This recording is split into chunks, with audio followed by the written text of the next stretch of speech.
Francisco Mendes da Silva, católico, defende que a moral sexual da Igreja prescreveu. Miguel Morgado, liberal, rebela-se contra a falta de construção de casas pelo Estado. Pacheco Pereira, historiador, afirma que só agora é que o PCP diz que está triste com o fim da União Soviética. Estes possíveis paradoxos são analisados por Nuno Ramos de Almeida e por mim, Pedro Tadeu, nesta edição dos Comentadores, onde se fala ainda de novas provas sobre o possível assassinato do escritor Pablo Neruda. Os Comentadores. Eles analisam, eles debatem, eles opinam, eles influenciam, eles discutem, eles ensinam, eles divertem, eles manipulam. Eles viciam a República. Ora viva, cá estamos para mais uma edição dos Comentadores. A semana foi muito dominada, os últimos dias, aliás, não é só a última semana, já há algum tempo que é muito dominado por um tema delicado, que é a questão dos abusos sexuais na Igreja, isto após a apresentação, isto sim, esta semana, do relatório da Comissão Independente que andou a investigar o caso. Vamos ouvir sobre este assunto o depoimento ou a participação num debate de Francisco Mendes da Silva, que se assume como católico e como defensor da Igreja. Antes do excerto que eu vou passar, ele diz mesmo que sente necessidade de defender a Igreja nesta altura, o que não o inibe, de qualquer maneira, de fazer críticas que depois nós aqui vamos comentar. Vamos ouvir. Eu acho que aquilo que prescreveu, sinceramente, são as ideias da Igreja sobre a moral sexual.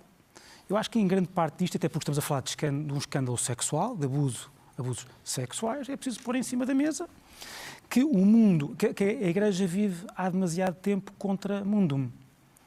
Contra aquilo que é. Uma coisa é a Igreja, eu percebo, contra os seus próprios fiéis, não querer viver dependente dos humores contingentes, e eu percebo isso. É uma proposta de vida, uma proposta de, enfim, que está para lá da contingência do momento. Mas isso é uma coisa. Outra coisa é viver contra a própria natureza humana, que há de ser uma manifestação da graça de Deus, entendo eu. E, portanto, há um problema na repressão sexual, e eu não tenho grandes dúvidas de que a Igreja anda há séculos a servir de refúgio. Ou para pessoas que acham que vão ser, de certa forma, curadas ou convertidas porque vão viver num mundo que vai promover isso. Essa conversão, essa cura, porque não vão ter, enfim, as tentações, ou porque a partir de um certo momento acham que são protegidos. E não há outra forma de dizer. Ou, de facto, não é só o crime dos abusos, é um crime gravíssimo, longo, estrutural, sistémico, de encobrimento. E é preciso ter isso em conta para a Igreja que se conseguir reconstruir. Nuno, isto é um tema difícil. Até porque nós não somos católicos, que, pelo menos eu creio que tu não és católico, não tenho a certeza absoluta. Nunca te perguntei isso, nunca me fiz essa pergunta. Eu não sou, e portanto há aqui uma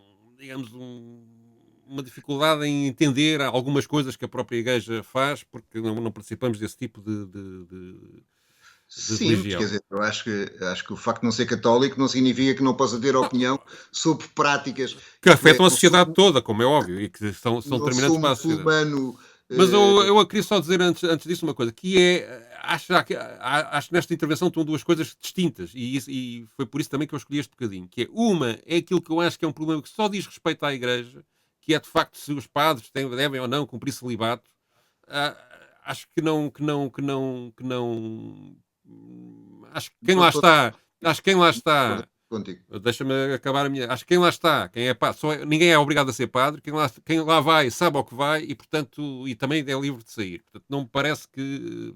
Acho que isso, na minha opinião, é um assunto interno da Igreja. Não é interno da Igreja, não é assunto interno da Igreja o facto dela ter sido, no mínimo, cúmplice por encobrimento de crimes cometidos sobre as outras pessoas. E, portanto, acho que há aqui e acho que nesta discussão era bom, apesar de tudo, haver uma certa distinção entre o que interessa à sociedade em geral e aquilo que é particular da Igreja.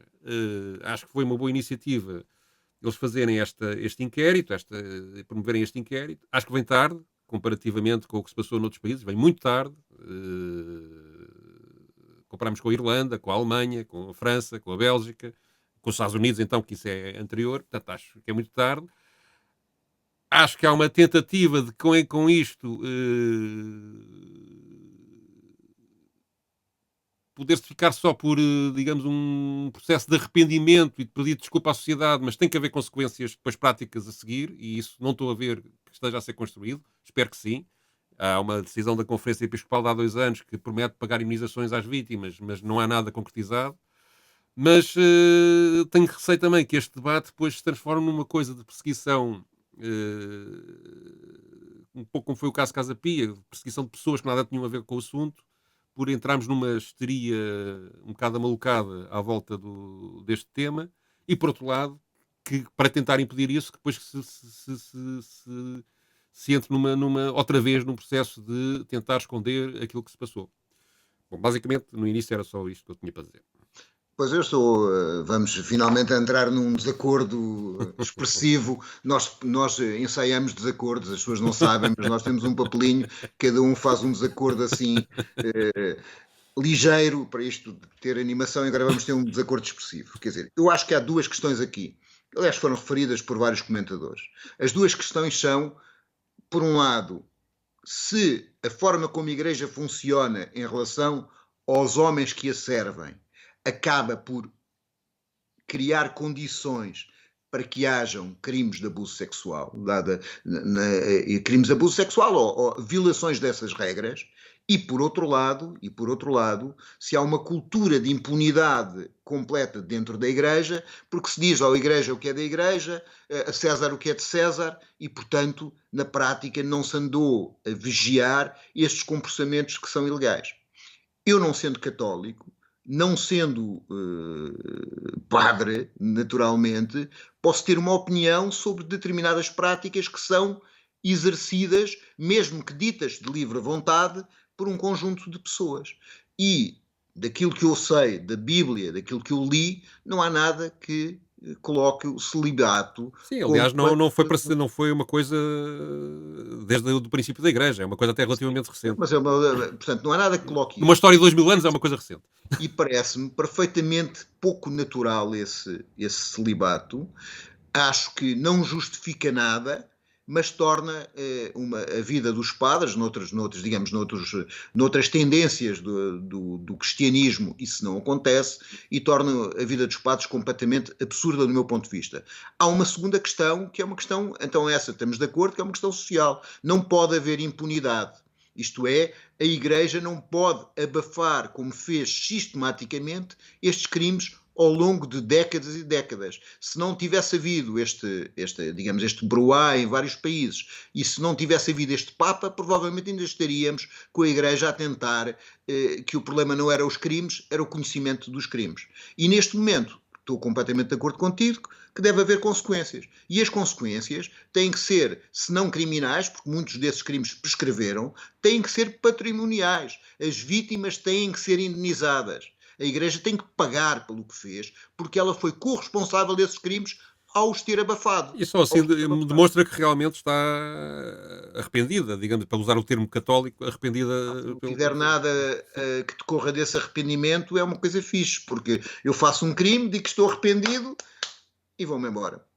E é isto que eu não estou só para vamos à polémica, só para ir à polémica. Acho que, digamos, na questão da Igreja decidir se o celibato deve ou não continuar, há coisas que o Francisco Mendes da Silva fala que têm a ver com a sociedade, e eu aí já acho que devemos todos intervir, independentemente de sermos católicos ou não, nomeadamente sobre a vida sexual da sociedade no seu todo, não é? Se usa preservativo ou não usa, se usa controle de natalidade ou não usa, tudo isso. Não... Agora, vamos lá ver, eu comparo isto como nós estamos a apreciar os estatutos de um partido qualquer e que tem lá umas coisas polémicas, e nós estamos, as pessoas que lá estão têm direito a saber, deixa-me só acabar a frase, têm direito a gerir-se como entendem, não é? Se eu colocar num partido qualquer o estatuto que posso fuzilar pessoas por delito não é isso. Não é. Tu não me vais dizer. Estamos a falar uma coisa que seja. Mas toda a gente que entrou naquele partido sabia que podia ser fuzilado. Não, claro. Só foram fuzilados. Isso parece que estás a falar com uma criança e diz: se o teu amigo se atirar ao poço, também te atiras. Não é isso. Não estamos ainda não estamos assim. Mas acho que de facto há tentar perceber que há, na minha opinião, que há coisas que estão do fórum da organização da Igreja e que nós não devemos intervir. Mas isso não impede que em tudo aquilo que afeta o resto da sociedade, incluindo os católicos, que devemos todos intervir, e acho que a fronteira que eu estou a definir é suficientemente limitada. Mas enfim, não estamos de acordo, ainda bem que é para isto ser mais animado. Vamos sair, Frei Tadeu. Padreca.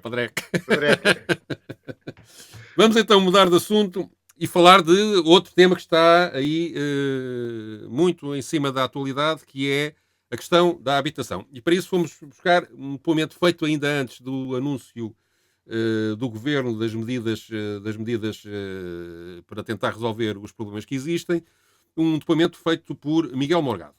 Portugal nunca construiu tão poucas casas, desde 1970, nunca construiu tão poucas casas como entre 2015 e 2019.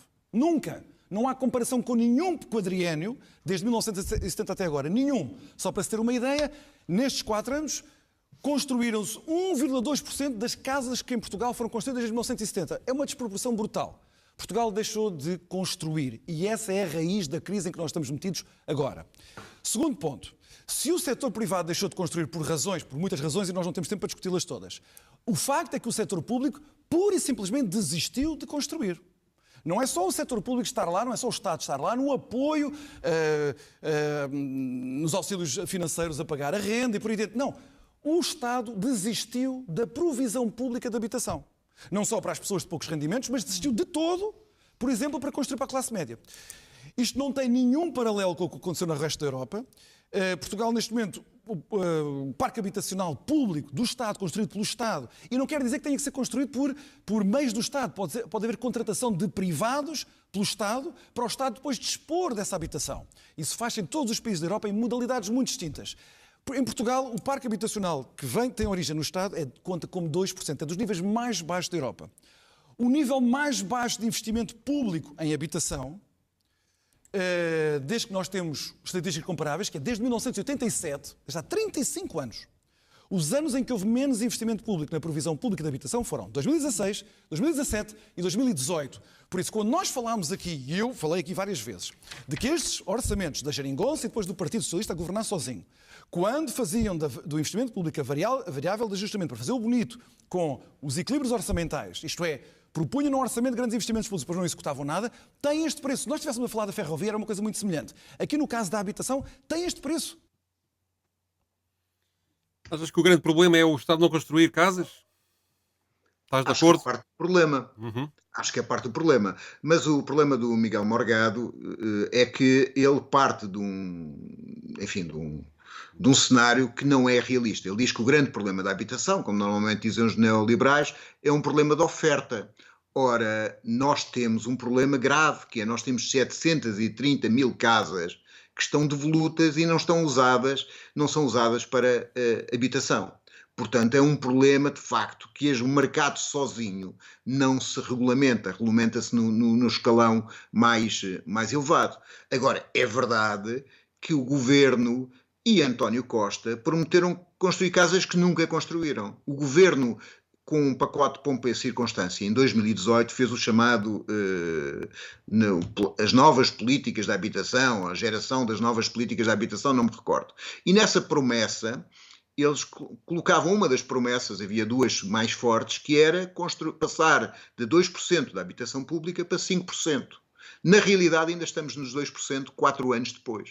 Portanto, nada foi feito. Desse dinheiro que havia previsto para investir na construção, apenas foi realizado 3,8% dessa verba. O que significa que um bocadinho os pacotes de António Costa, e depois passaremos certamente a discutir este pacote, não é? O problema está na credibilidade, porque dá a ideia que ele faz pacotes, que algumas medidas até são medidas importantes, mas depois a sua concretização fica suspensa. António Costa, nesse discurso em 2018, quando lançou esse pacote, disse que a questão da habitação deveria estar resolvida imperativamente, desculpa lá, estou a pronunciar mal a palavra, mas devia estar resolvida para os 50 anos do 25 de Abril. A 25 de Abril de 2024. Nós estamos a um ano dessa data, praticamente, e a questão está na mesma.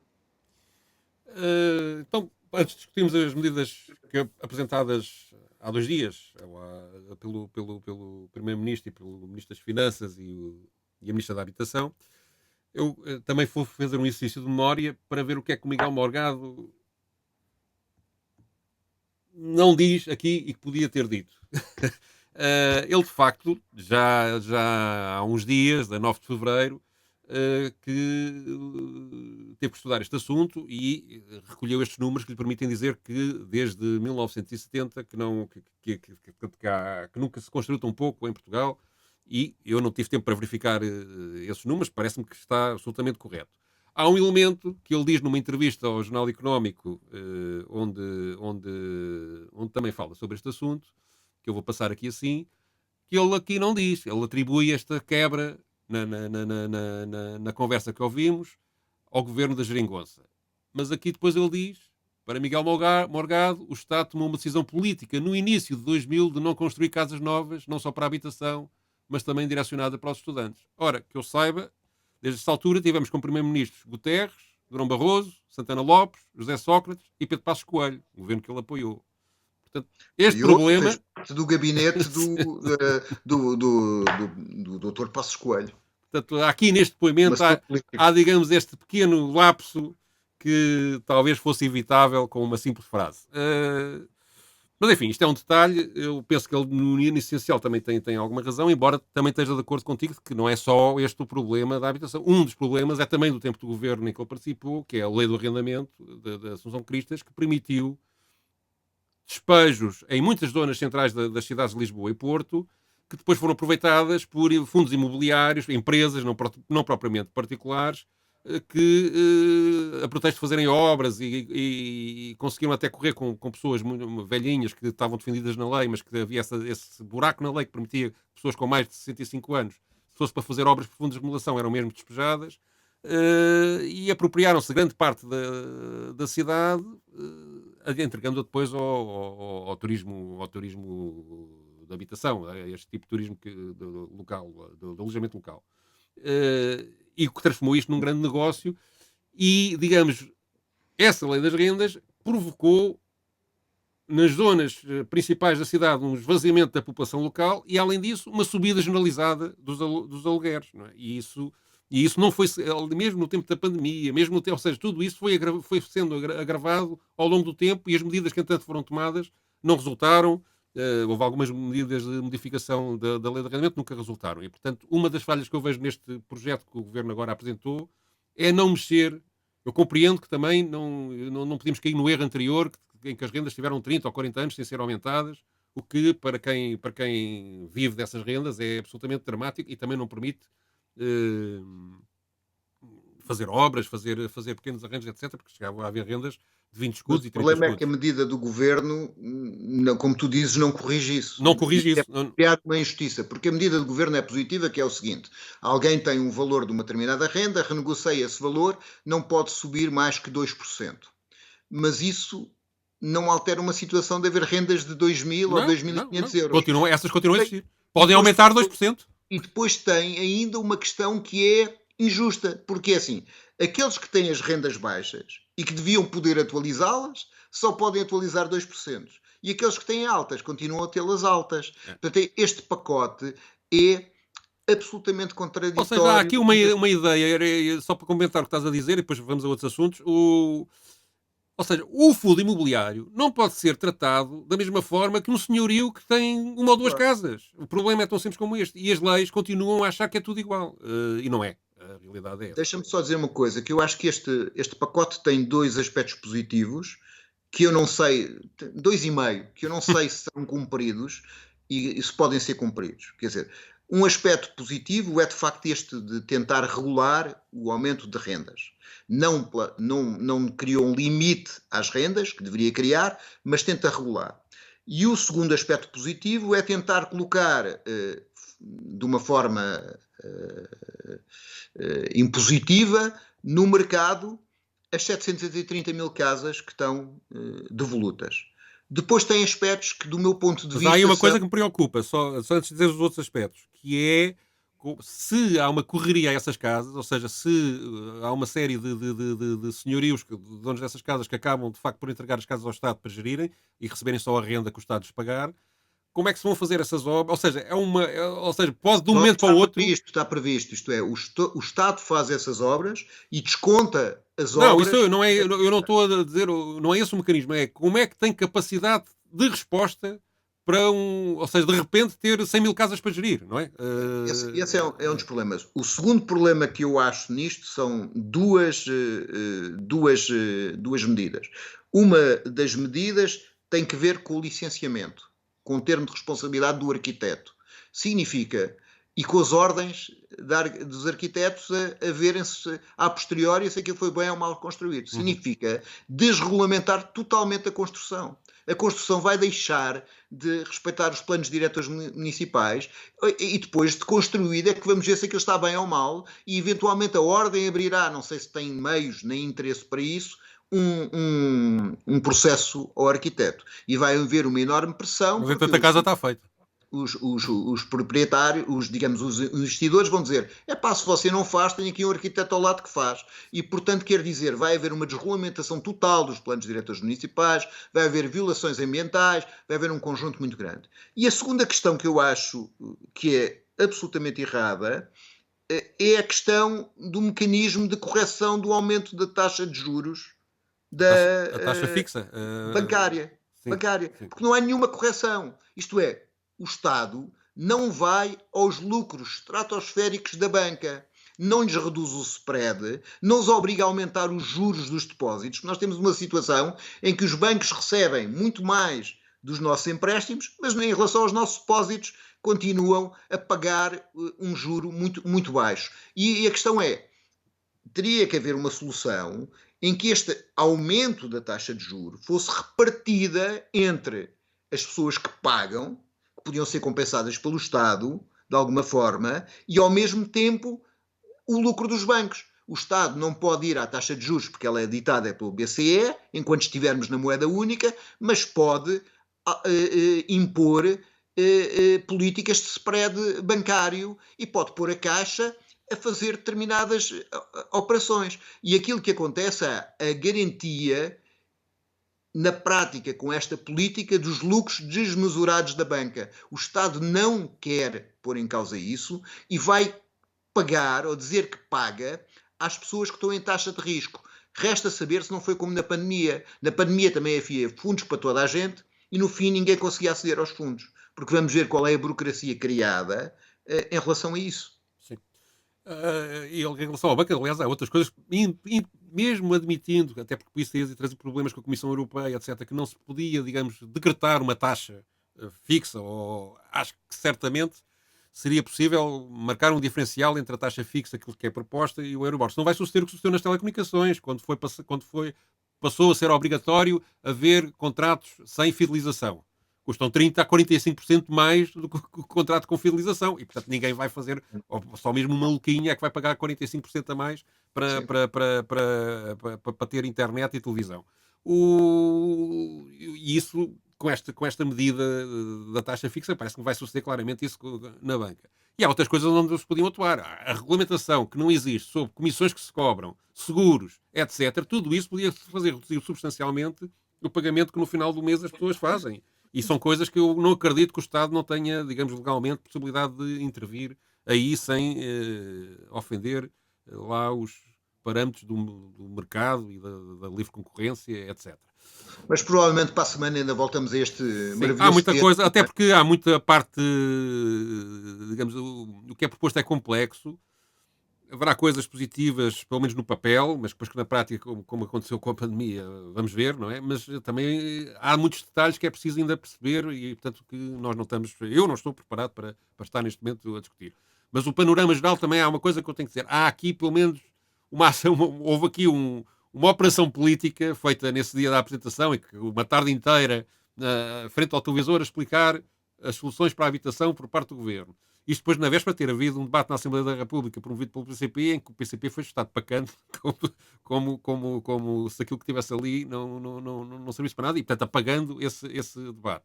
à noite uma entrevista na televisão em que este foi o principal assunto e as polémicas com os professores, as polémicas dos ministros que se demitiram, etc., acabou por ser tudo secundarizado e permitiu ao Primeiro-Ministro passear ali a sua capacidade de argumentativa sem grandes percalços. Mas pronto, mas o que interessa é que estão a mexer-se nos problemas da habitação. Vamos ver se mais tarde tudo faz sentido ou não. Outro assunto que também está na berra é a questão da guerra da Ucrânia, e aqui uma pessoa que tem assinatura neste programa, que é o Pacheco Pereira, está sempre aqui a ser Gostamos dele, não é? Gostamos dele, não é? Mas que diz a dada altura, dando uma volta sobre o passado das relações entre a Rússia e a União Europeia e a NATO, depois da queda do Muro de Berlim, chega à conclusão que só agora é que o PCP anda a lamentar que a União Soviética tenha acabado. Vamos então ouvir esse depoimento. Houve uma genuína aproximação a seguir à queda do muro entre a Federação Russa, de tal ponto que eu vi russos a participar em exercícios da NATO, na chamada Partnership for Peace. Houve ali um momento em que as coisas podiam ter corrido de forma diferente. E o grande responsável por elas terem corrido da maneira que correram é Putin, que desde o princípio começou a cortar toda a aproximação que existia no plano militar, no plano social, no plano económico. E, por outro lado, a atitude muito egoísta, eu com esta frase termino, que é não quererem pagar, porque a entrada desses países era muito cara e prejudicava os que já cá estavam. O melhor exemplo disso é que a Polónia, por exemplo, teve condições, a agricultura polaca teve condições que não deveria ter. Porquê? Para proteger a agricultura francesa. O único país da Europa que pagou a integração da outra parte foi a Alemanha, que pagou a integração da República Democrática Alemã. A uma dada altura, com Mitterrand, com esses dirigentes, começou-se a ter medo dos custos económicos da integração a leste. E, portanto, puxou-se a fronteira também para a Federação Russa, porque em condições normais, a Federação Russa, como aliás aconteceu também com a Turquia num processo diferente, esses países podiam perfeitamente ter relações mais próximas e eventualmente até entrar na União Europeia. Portanto, há aqui uma sucessão de erros, mas nenhum destes erros, quer no plano militar, quer no plano geoestratégico, quer no plano económico, justifica a invasão de há um ano atrás. A invasão de um ano atrás é puramente imperial, é puramente destinada a conquistar território e a reconstituir a União Soviética tal como ela é idealizada. E chama a atenção que o Partido Comunista Português, por exemplo, a primeira vez de há muito tempo esta parte, começou a dizer nos seus textos, nos seus comunicados e no Avante, que foi uma tragédia ao fim da União Soviética. Durante muitos anos eles não disseram isso. Então o PCP só agora é que descobriu que a União Soviética acabou e está triste? Ou... Não sei, eu acho que há aqui um problema entre o político e o cientista, não é? Que já havia no texto do Weber, numa contradição entre o político e o cientista, da seriedade do cientista e do efeito que pretende causar o político, que é o que me parece. Porque assim, eu fui ler as resoluções dos congressos e as intervenções nos congressos relacionados com a parte internacional, e estou quase para dizer, porque não acabei por ler todas, que desde 92 que o fim da União Soviética é considerada lamentável, não é? E com um custo muito grande. Se só agora o Pacheco Pereira percebeu isso, pode dizer mal da comunicação do PCP e da capacidade dele ler as resoluções do Congresso. Mas aqui o que me parece mais grave nem sequer é esta parte, enfim... É a história antes. É caricatural. É a história antes, porque é assim, o Putin não quer reconstituir a União Soviética.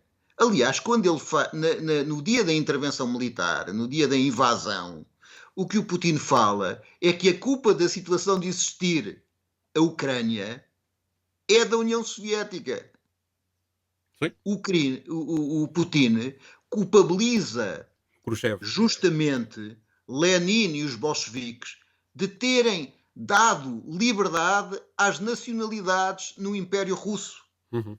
Houve sítios, como na Ásia, como na zona do Cáucaso, que os revolucionários criaram de raiz as línguas, porque havia dialetos que foram passados à escrita por causa da resolução do Partido Bolchevique, depois foi o Partido Comunista da União Soviética, da necessidade de quebrar o domínio russo imperial sobre os povos do Império Russo e de dar liberdade a esses povos, nomeadamente ao povo ucraniano. Isto é, as fronteiras da Ucrânia nunca foram tão generosas quanto no tempo da União Soviética. Portanto, quando o Putin faz a invasão, o que ele diz é: este Estado é um Estado historicamente que nunca existiu, que nunca devia ter sido independente, e essa independência foi dada pelos comunistas e pelos bolcheviques. Portanto, aí a reconstituição da União Soviética, a confusão entre Império Russo e União Soviética, é uma confusão para não discutir. Já para não dizer,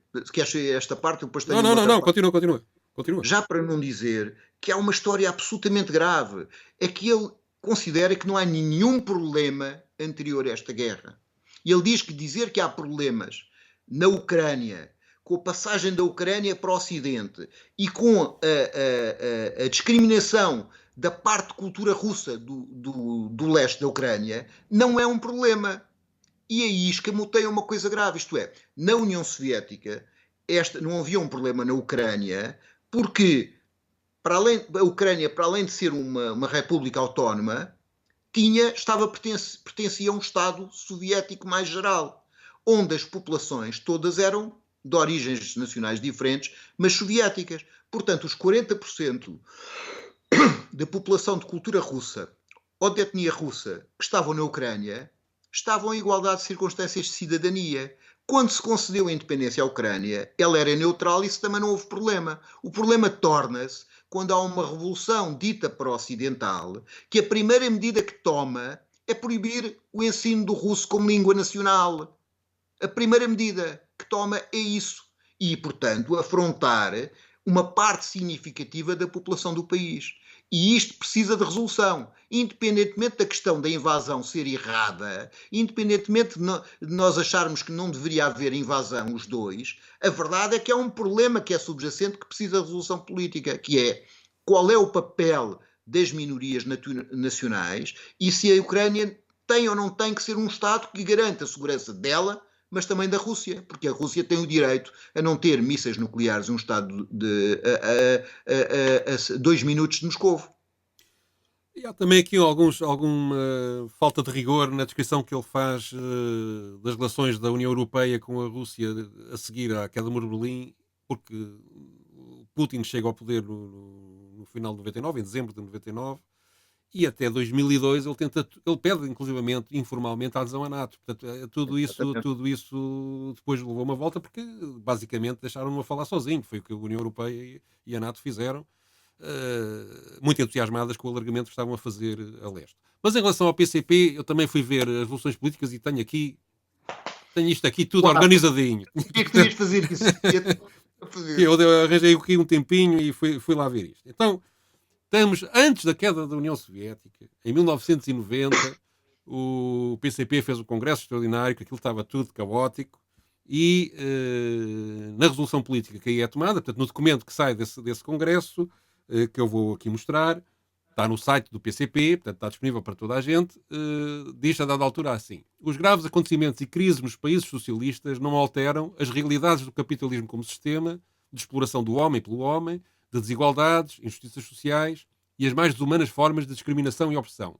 Não só na União Soviética, mas nos outros países socialistas em crise, não será o capitalismo, mas o socialismo, realizado com um projeto redefinido, mais dinâmico e mais justo, que poderá assegurar a solução dos problemas existentes. Portanto, ou seja, aqui está dito que continuamos comunistas, aconteça lá o que acontecer. A seguir, em 1992, o primeiro parágrafo do Congresso, 14º Congresso do PCP, o primeiro parágrafo, diz: a desagregação da União Soviética e o colapso dos regimes socialistas no leste da Europa, levando ao desaparecimento do socialismo como sistema mundial, constituem uma imensa perda para os trabalhadores e os povos de todo o mundo e traduzem-se num sério desequilíbrio de correlação de forças no plano mundial em favor do imperialismo e da reação. Depois, também, creio que o Pacheco Pereira está esquecido que, recorrentemente, a imprensa portuguesa vai ao Avante apanhar uns lives de stalinismo e de apoio à União Soviética que possam dar polémica e possam dar notícia, como aconteceu neste caso, em 2003, portanto estamos a avançar no tempo, estou a fazer isto cronologicamente, em que o público... O bigode ficava tão bem. Aqui é uma fotografia, ele está a falar, para quem está só a ouvir o programa, está a falar de uma fotografia do Stalin que está nesta página do Público.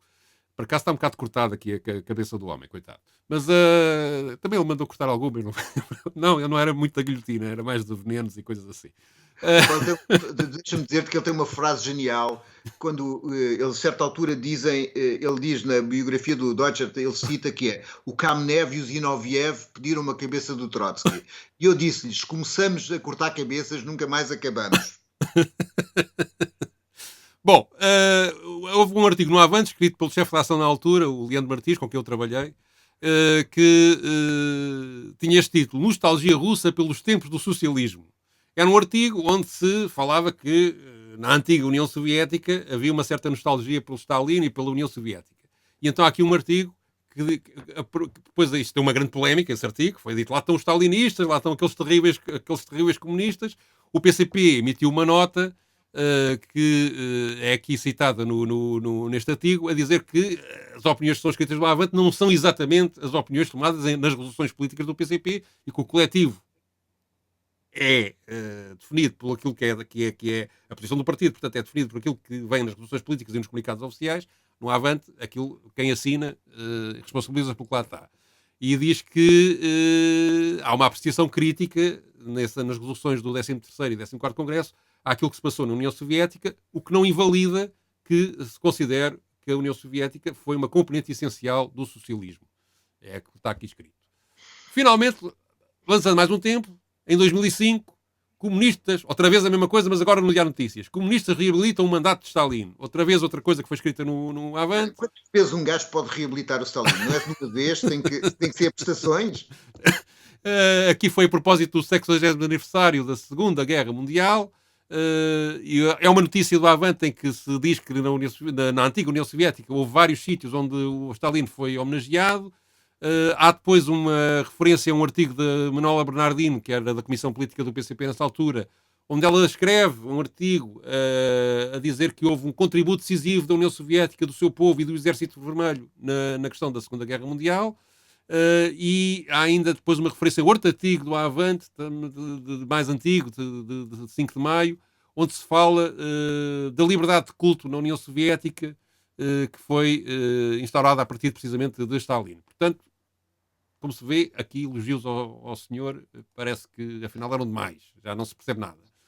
E finalmente, em 2017, para ser uma coisa mais recente, um artigo escrito pelo o atual diretor do Avante, o Manuel Rodrigues, que termina a dizer o seguinte: o desaparecimento da União Soviética em 1991 não desvaloriza a primeira experiência de uma sociedade livre da exploração e da opressão, não apaga a realidade das grandes realizações e conquistas do povo soviético e a decisiva influência da União Soviética no desenvolvimento mundial, nem altera a natureza exploradora, opressora, agressiva e predadora do capitalismo, repetindo assim, com outro fraseado, aquilo que está dito na Resolução Política de 1992.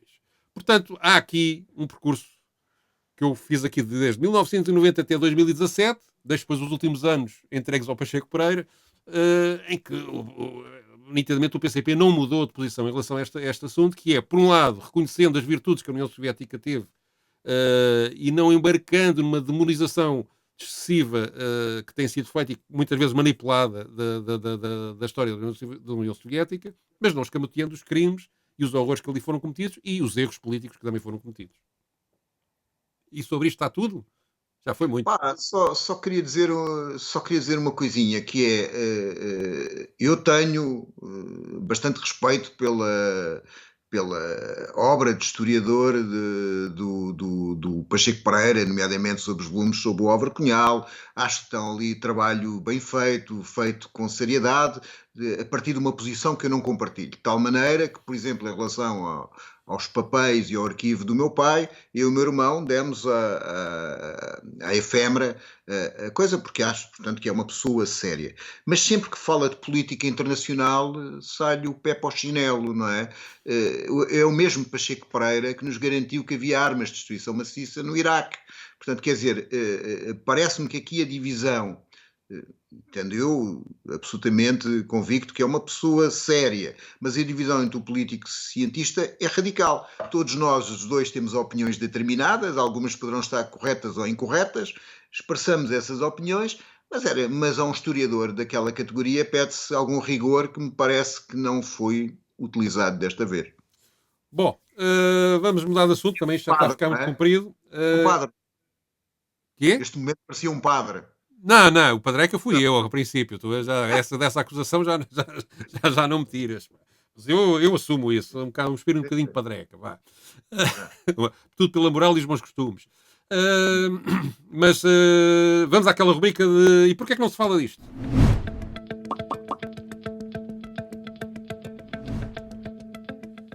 E a rubrica é sugerida pelo Nuno e é uma notícia que está a ter evoluções, ainda não é uma coisa conclusiva, que é esta que estou a mostrar no ecrã. Pablo Neruda morreu de facto envenenado, confirma um painel internacional de cientistas.